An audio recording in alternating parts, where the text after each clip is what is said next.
Sebelumnya, apakah suara saya terdengar?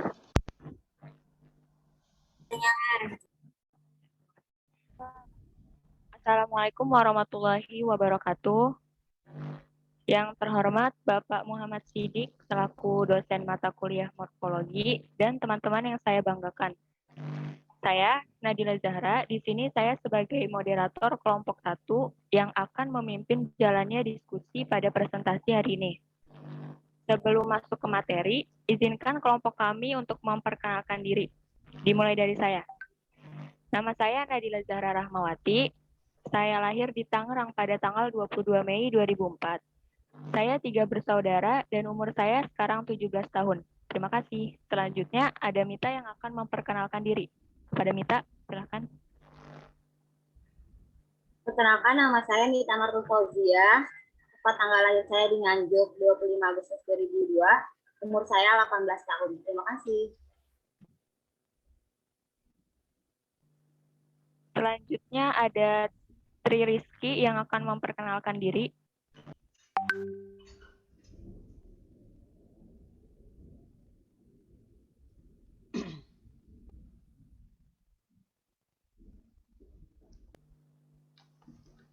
Kepada Tri, silakan.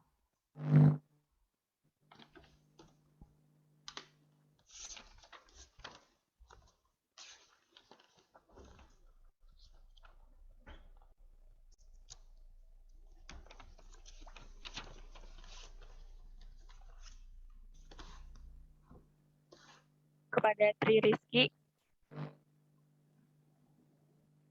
silakan memperkenalkan diri.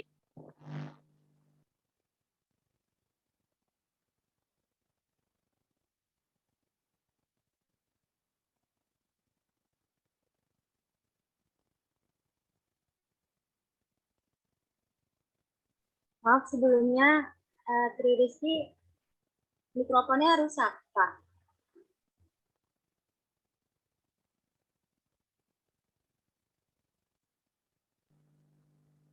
Baik, dilanjut saja.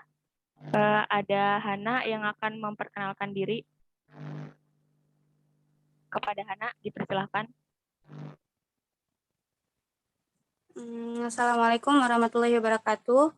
Perkenalkan, nama saya Hana Maulida Syifa. Saya lahir di Jakarta tanggal 16 September tahun 2003. Saya 3 bersaudara dan berumur 18 tahun. Terima kasih. Ya, selanjutnya ada Anissa untuk memperkenalkan kepada Anissa, silakan memperkenalkan diri. Ya, Assalamualaikum warahmatullahi wabarakatuh. Perkenalkan, nama saya Anissa Nur Maharani. Tempat tanggal lahir saya Jakarta 21 Mei 2003. Umur saya 18 tahun. Terima kasih.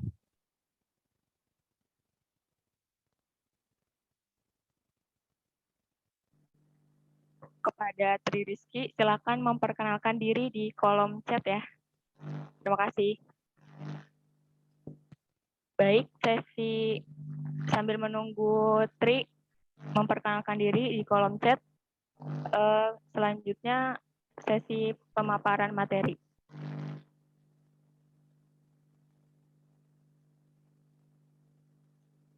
Slide selanjutnya.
Baik, materi pertama akan dibacakan oleh Mita. Kepada Mita, dipersilahkan. Baik, Morfem adalah unit tata bahasa terkecil dari suatu bahasa. Ahli bahasa yang menyelidiki kata, pembentukan kata, dan struktur kata disebut morfolog. Mereka kebanyakan mengidentifikasi dan mempelajari morfem dan yang membangun kata-kata baru. Morfem adalah bentuk bahasa yang terkecil yang tidak dapat lagi dibagi menjadi bagian-bagian yang lebih kecil. Misalnya, kata putus jika dibagi menjadi pu dan tus, bagian-bagian itu tidak dapat lagi disebut morfem karena tidak mempunyai makna, baik makna leksikal ataupun makna gramatikal. Demikian juga me dan kan tidak dapat kita bagi menjadi bagian yang lebih kecil.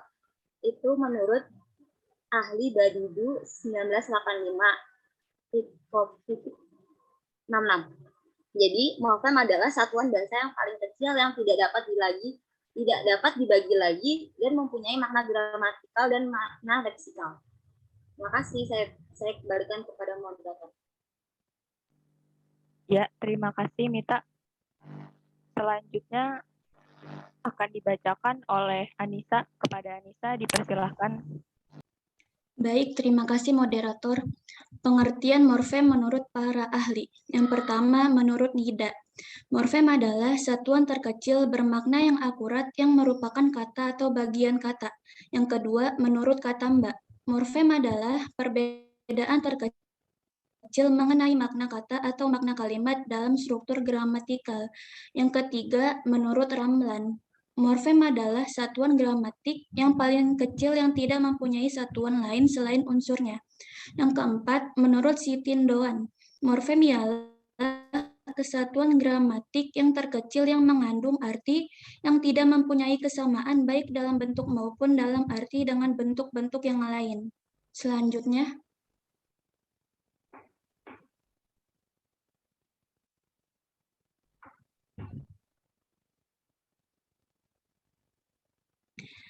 identifikasi morfem. Dalam pembentukan kata, tidak terlepas dengan yang namanya morfem. Morfem sendiri merupakan satuan gramatikal terkecil yang memiliki makna. Kata terkecil menunjukkan bahwasannya sebuah morfem tidak bisa dibagi menjadi lebih kecil lagi, atau dengan kata lain, jika dipaksa untuk dibagi menjadi kecil, tidak akan mempunyai makna.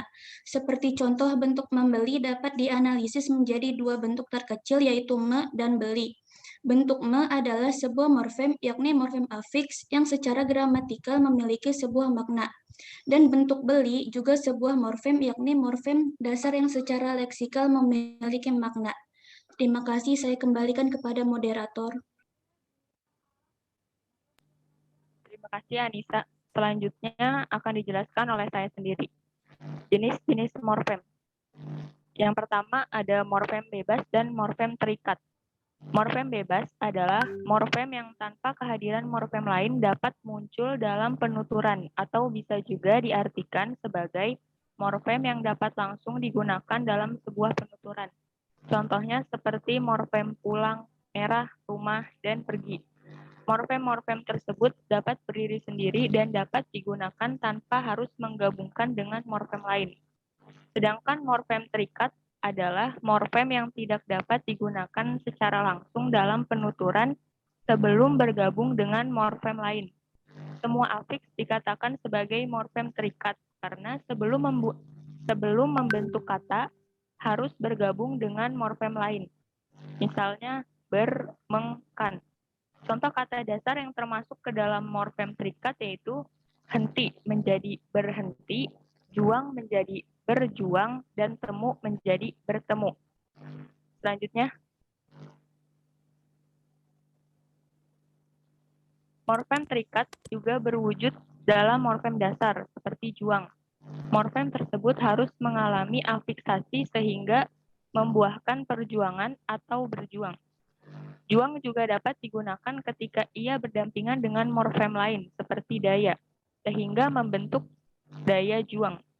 Oleh karena itu, dengan mengetahui bahwa bentuk dasar ini baru memiliki kelas kata dan arti jika ia mendapatkan imbuhan atau berdampingan dengan bentuk lain. Juang tergolong ke dalam morfem dasar terikat atau prakategorial karena harus membubuhkan imbuhan. Jenis morfem yang kedua ada morfem utuh dan morfem terbagi. Morfem utuh, yaitu morfem yang susunannya utuh secara fisik atau tidak terbagi. Contohnya morfem meja, kursi, lantai, dan pulpen. Morfem-morfem tersebut utuh susunannya dan tidak terbagi atau terpisah.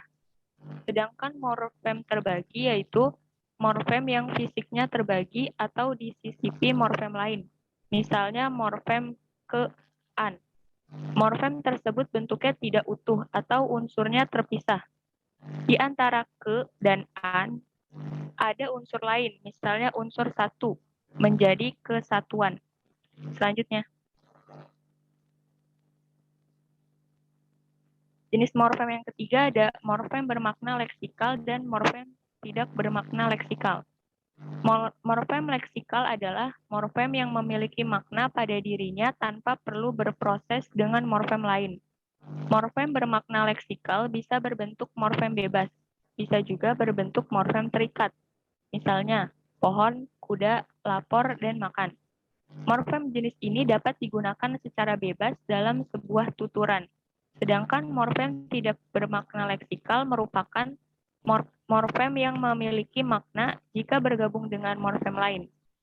Morfem ini tidak dapat berdiri sendiri tanpa bergabung dengan morfem lain. Contoh morfem ini merupakan afiks atau imbuhan seperti di, men, per, ber, dan ter. Morfem-morfem tersebut akan memiliki makna jika bergabung dengan morfem lain. Misalnya morfem di bergabung dengan morfem makan menjadi dimakan. Selanjutnya. Baik, selanjutnya akan dijelaskan oleh Hana. Kepada Hana, dipersilakan. Baik, selanjutnya yang keempat yaitu morfem segmental dan suprasegmental. Morfem segmental adalah morfem yang dibentuk oleh fonem segmental.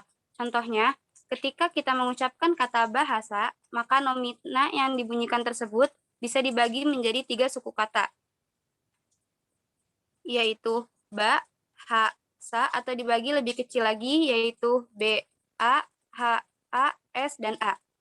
Sedangkan morfem suprasegmental adalah morfem yang dibentuk oleh unsur suprasegmental seperti tekanan, nada, durasi, atau sesuatu yang menyertai fonem berupa tekanan suara atau intonation, panjang pendek atau pitch, dan getaran suara yang menunjukkan emosi tertentu.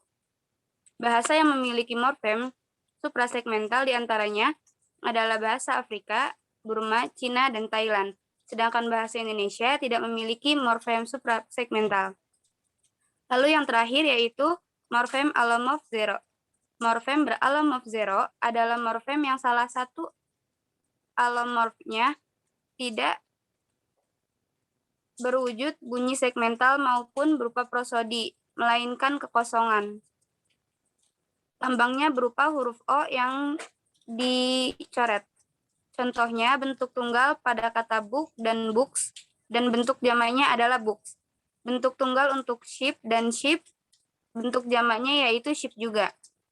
Karena bentuk jamak untuk books terdiri dari 2 buah morfem, yaitu morfem book dan morfem s, maka dipastikan bentuk jamak untuk ship adalah morfem ship dan morfem beralomorf zero. Dengan demikian, bisa dikatakan bahwa morfem beralomorf zero merupakan salah satu alomorf dari morfem penanda jarak, penanda jamak dalam bahasa Inggris.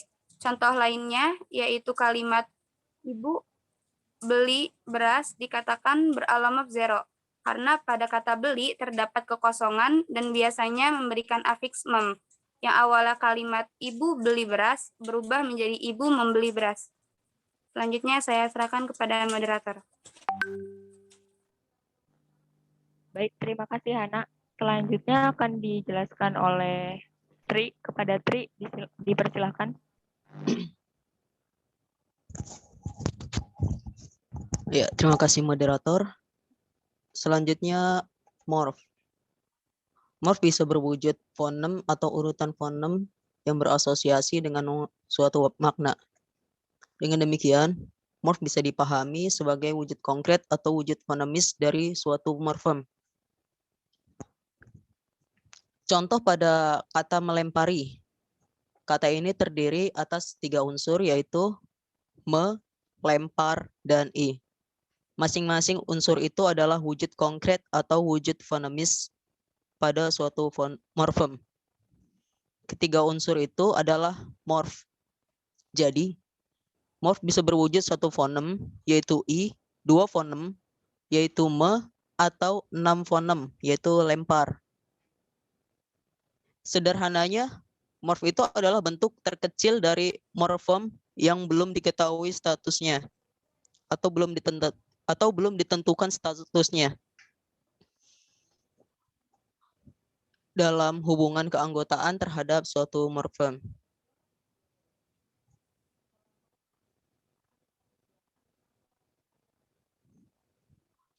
Selanjutnya,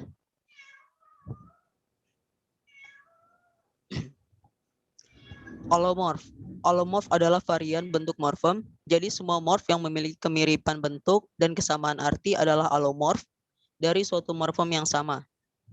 Jadi morf menge, men, mem, men, dan meng yang masing-masing terdapat pada kata mengebom, mendongkrak, membubut, menjala, menggunting adalah alomorf dari sebuah morfem, yaitu morfem me. Sederhananya, alomorf adalah bentuk dari morfem yang sudah diketahui statusnya. Misalnya, bentuk meng dalam kata menggali. Bentuk meng saat belum diketahui status morfemnya disebut morf. Tetapi setelah diketahui statusnya, yakni sebagai pendistribusi terhadap suatu fonem berkonsonan G, maka morf ini disebut alomorf. Terima kasih.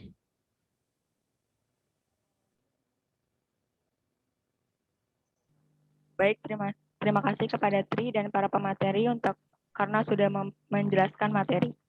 Selanjutnya adalah sesi tanya jawab.